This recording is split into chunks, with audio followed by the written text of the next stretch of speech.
नमस्कार, आप देख रहे हैं आरपी न्यूज छत्तीसगढ़ मध्य प्रदेश। मनेंद्रगढ़ जिला कोरिया छत्तीसगढ़ के आरटीआई कार्यकर्ता रमाशंकर गुप्ता, जो विगत कई वर्षों से जिले भर में ही नहीं प्रदेश में भी भ्रष्टाचार के खिलाफ कानून के सहारे उन सभी अधिकारी या भ्रष्टाचारियों के लिए सरदर्द बने हुए थे, चाहे छत्तीसगढ़ के सत्ता के खिलाफ हो या निजी। उनके खिलाफ सदैव ही आरटीआई के माध्यम से जिले भर में सक्रिय नजर आने वाले कार्यकर्ता पर अवैध निर्माण कार्य कर रहे प्रमोद मेडिकल स्टोर के संचालक व साथियों के द्वारा जानलेवा हमला किया गया, जिसमें उनकी एक हाथ गंभीर रूप से चोट आई और वहीं दूसरी हाथ की 2 उंगलियां टूट चुकी। इसके अलावा सर पे गंभीर चोट आई, जो कि गुप्ता के माध्यम से प्रशासन को इस अवैध निर्माण की सूचना दिया गया था, लेकिन लॉकडाउन होने के कारण इस पर कोई कार्रवाई करते हुए नजर नहीं आए। लॉकडाउन की स्थिति में अवैध निर्माण का कार्य किया जाना, उसकी सूचना देने पर एसडीएम तथा थाना प्रभारी को सूचना किए जाने के बाद भी थाना प्रभारी द्वारा यह कहा गया कि कोई निर्माण कार्य नहीं चल रहा है, जिसको देखने के लिए घटना स्थल पर गए गुप्ता को प्रमोद मेडिकल स्टोर के साथ संचालक तथा अन्य साथियों को साथ मिलकर गुप्ता पर जानलेवा हमला किया गया। रमाशंकर गुप्ता को मनेंद्रगढ़ अस्पताल में भर्ती किया गया और गंभीर स्थिति को देखते हुए उन्हें रायपुर के लिए रिफर कर दिया गया। सूत्रों के आधार पर मिली जानकारी के अनुसार में आमाखेरवा, मनेंद्रगढ़ जिला कोरिया छत्तीसगढ़ मुक्तिधाम के पास पे नजूल की जमीन पर अवैध निर्माण कार्य किया जा रहा था, जिसको संज्ञान में लेते हुए रमाशंकर गुप्ता ने प्रशासन से जमीन की जानकारी प्राप्त की।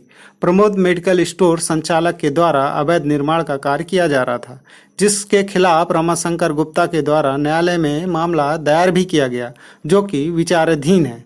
जब मामला न्यायालय के विचाराधीन होने के बाद भी भूमाफियाओं के हौसले इस कदर बुलंद थे कि वह लॉकडाउन होने के बाद भी निर्माण कार्य शुरू रखा, जिसकी वीडियो सोशल मीडिया में कुछ दिन पहले रमाशंकर गुप्ता द्वारा डाला गया, लेकिन प्रशासन ने उस पर कोई कार्रवाई करते हुए नजर नहीं आई, जिसकी सूचना एसडीएम तथा थाना के पुलिस विभाग को दिया गया। पुलिस विभाग के द्वारा निर्माण कार्य की झूठी खबर होने की बात कहे जाने पर गुप्ता के द्वारा घटनास्थल पर मुआयना तथा फोटो खींचने के लिए गए, लेकिन पहले ही सोची समझी एक रणनीति के तहत गुप्ता को इंतजार कर रहे थे प्रमोद और उनके साथियां घटना को अंजाम देने के लिए।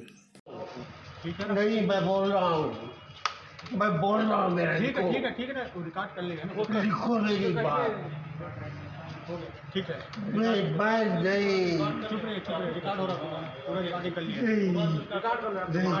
अरे उसका लड़का बोला था कि पापा इसको मार डालो, वो बिल्कुल मेरे को आज खत्म करने के लिए मारा था।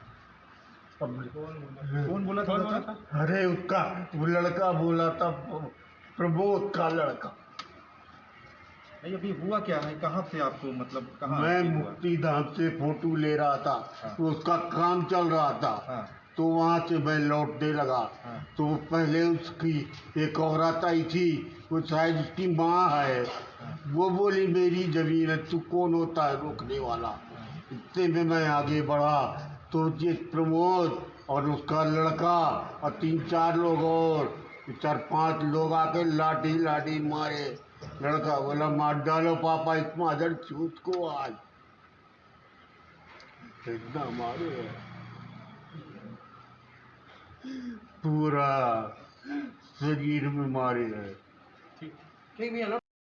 जब प्रशासन के द्वारा कार्रवाई नहीं किए जाने की स्थिति हुई तो आरटीआई कार्यकर्ता गुप्ता के द्वारा स्वयं ही घटनास्थल पर जाकर अवैध निर्माण चल रहे कार्यों की फोटो तथा जानकारी एकत्रित की।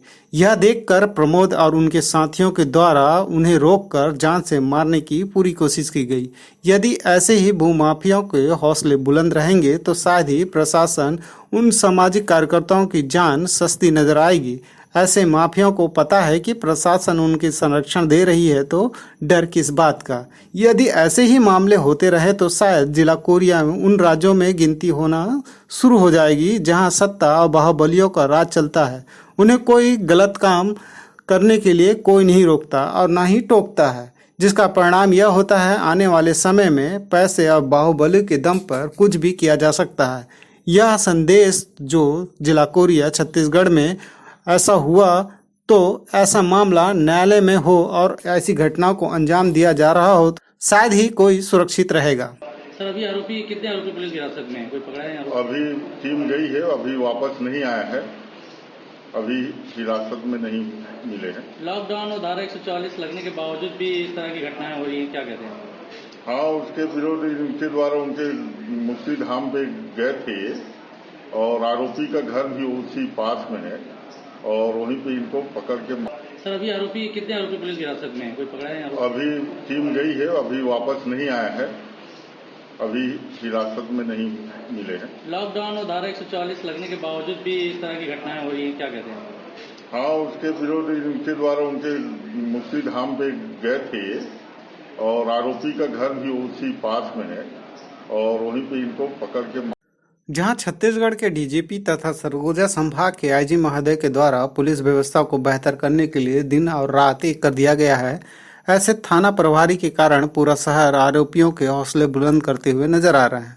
शायद जहां संभाग के सभी चौकी या थाने की स्थिति सुधारने में लगे आईजी महोदय के द्वारा कभी चौकी पे पहुंचकर न्यायपूर्ण कार्रवाई करने का गुण सिखाते हुए नजर आ रहे हैं, तो वहीं पे ऐसे थाना प्रभारियों के से क्या उम्मीद की जा सकती है। आरटीआई कार्यकर्ता रमाशंकर गुप्ता ने मनिंदगढ़ ही नहीं जिला कोरिया के कई ऐसे मामलों को उजागर किया है। वह एक सक्रिय कार्यकर्ता के रूप में सदैव हुए जिले भर में अनैतिक कार्यों के खिलाफ लड़े हैं। वह अपनी जान जोखिम में डालकर मामलों को उजागर किया है। ऐसे कार्यकर्ताओं की जान की सुरक्षा के लिए प्रशासन क्या मौन रहेगी या फिर अनैतिक कार्यों करने वालों के लिए संरक्षण देते हुए नजर आएगी। समाचार पर बने रहने के लिए आपका धन्यवाद। आशा करते हैं कि आपके आसपास में होने वाली घटनाओं की जानकारी हम तक पहुंचावें।